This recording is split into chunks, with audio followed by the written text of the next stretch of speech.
there, Jags. We're out in Grenada with another game that's sure to be a thriller, as your Madison Central Jaguars are set to face off against the Grenada Chargers. The Jags have had an incredible season up to this point, only losing one game out of 4 and beating their last opponent by 20 points. However, Grenada has had a similar great season of their own, holding a 4-1 record. We'll see how your Jags fare as they look to knock another team off, increasing their win streak to 3 games and making it one step closer to the playoffs. The Chargers kicked off to start the game, sending MC's offense out onto the field. Your Jags once again started the game out with a productive opening drive, as in just 2 minutes, DeAndre Pullen was set up with a 3-yard rushing touchdown. Grenada received the ball and retaliated quickly, as they moved down the field through both the air and ground and capped off their drive with a 26-yard touchdown pass that tied up the game.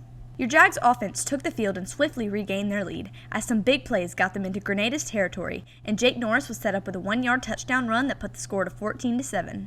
The Chargers got the ball back and tried to replicate their last drive, but your Jaguar defense quickly pulled out all the stops, forcing a 3-and-out.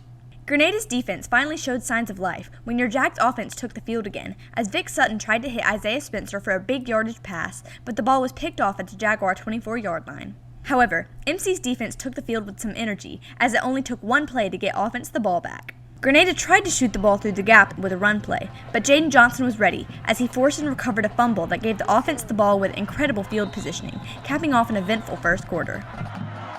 It didn't take long for your Jaguar offense to capitalize off the fumble, as in less than a minute, Jake Norris found the end zone for his second touchdown of the night.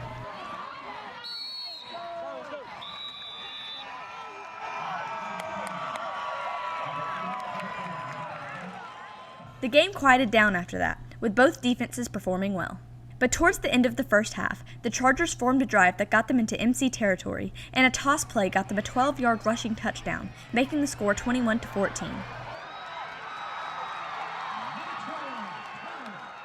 And that's where the half ended, with both offenses having some work to do.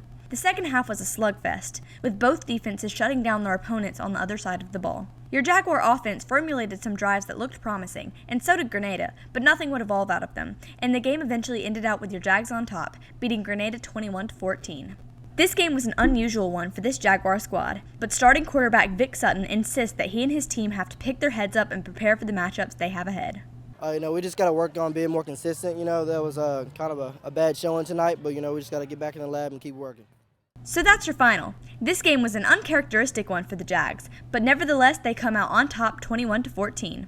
Their next game will be back in the jungle versus the Clinton Arrows. This has been Annalise Kirk with JNN.